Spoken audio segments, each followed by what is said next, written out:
Todos os anos, cerca de 16 milhões de pessoas ficam desabrigadas por causa de desastres relacionados ao clima. O aumento do aquecimento global tem impactos ambientais, sociais, econômicos e também para a estabilidade política dos países.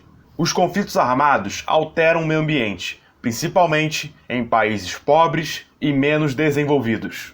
Segundo o Instituto de Pesquisa Internacional da Paz de Estocolmo, 8 em cada 10 países onde houve operações multilaterais de pacificação em 2018 foram áreas extremamente expostas à mudança climática, como o Afeganistão e a África subsaariana. No dia 23 de fevereiro deste ano, pela primeira vez na história do Conselho de Segurança da ONU, a cúpula se reuniu para debater as consequências das mudanças climáticas para a paz mundial. Entre os 15 países membros do Conselho, o assunto não é consenso.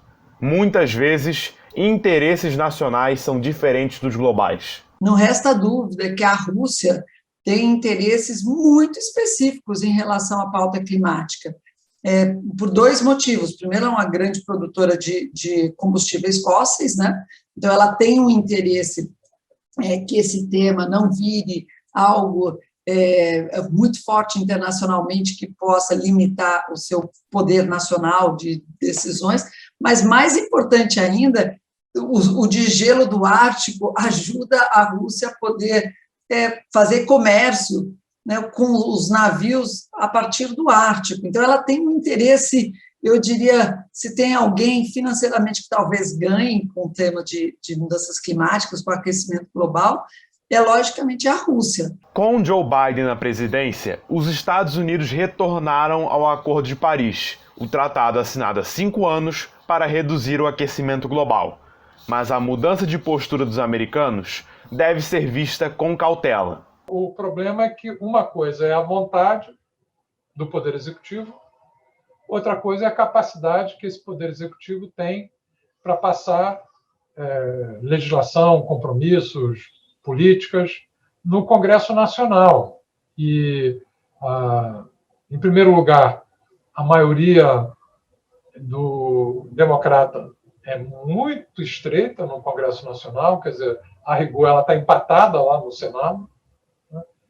E, portanto, qualquer defecção no campo democrata sobre qualquer item dessa agenda, ela pode inviabilizar, né, avanços. A gente sabe que isso pesa na geopolítica, então assim, eu tenho muita esperança que com a volta dos Estados Unidos, que todo o debate de clima tome um novo impulso. Vai depender, eu acho que muito da relação Biden com Xi Jinping nos Estados Unidos e China, né? Se esse tema de clima vai ser um tema de tensão ou cooperação entre China e Estados Unidos, eu espero que realmente seja um tema de cooperação, e acho que a gente vai ter que cobrar muito do governo Biden no que ele falou, dessa coisa, a inércia, primeiro, não tem preço, né?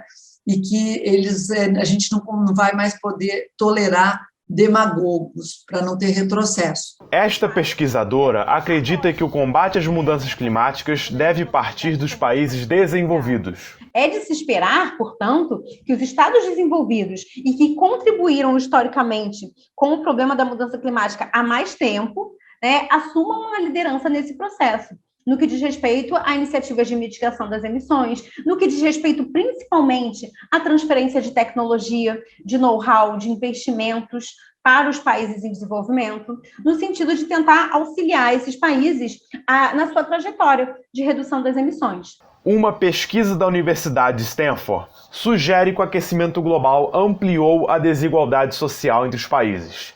Estados de clima quente como Índia, Brasil e Nigéria tiveram um crescimento ainda menor, quando comparados a países desenvolvidos de clima frio, como Noruega e Suécia.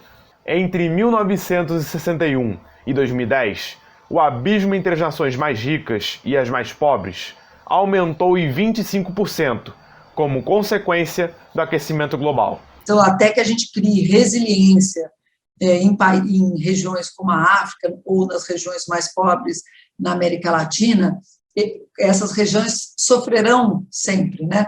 E eu diria de qualquer crise, são os que mais sofrem de qualquer crise, e não será diferente em relação a mudanças climáticas. No Brasil, casos como o derramamento de óleo no litoral brasileiro em 2019 e o aumento das queimadas na Amazônia e no Pantanal expuseram a falta de políticas públicas ambientais do atual governo. A sociedade global já está sancionando o Brasil, e com razão, e os próprios brasileiros, eu acho que tem muitos brasileiros que também estão sancionando esse tipo de atitude do governo brasileiro. A gente tem setor privado brasileiro, setor financeiro, logicamente grupos indígenas, quilombolas, os ambientalistas.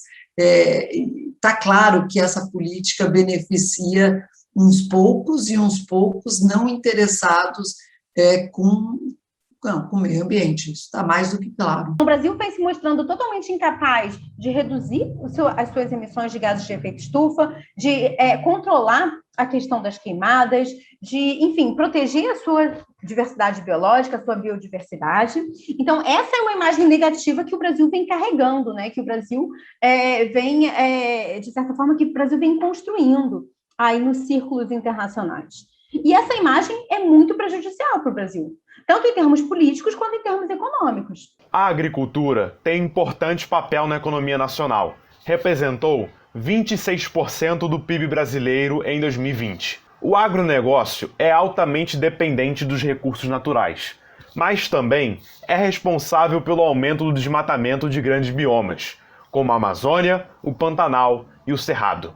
Só que nem sempre a pressão internacional sobre o Brasil tem como objetivo a preservação ambiental. Eu acho que aqui nós não podemos ser ingênuos, não?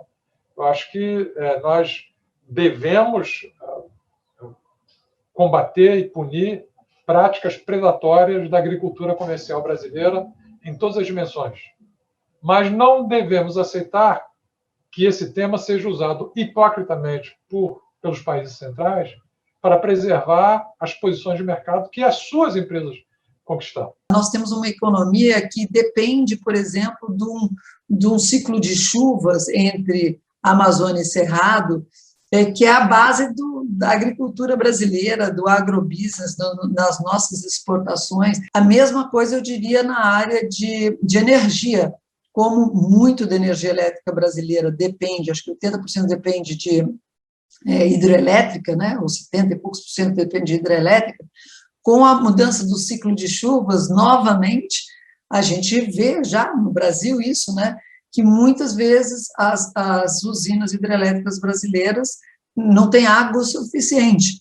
Então, assim, o risco global talvez não traduza tão bem o que é o risco econômico e entre regiões e em setores específicos. Para se desenvolver, o Brasil tem a seu favor muitos recursos naturais e uma matriz energética considerada de baixo carbono, se comparada a outros países. Mas ainda é preciso fazer muito para utilizar essas vantagens sem destruir o meio ambiente e sem colaborar para as mudanças climáticas. O desmatamento é a nossa principal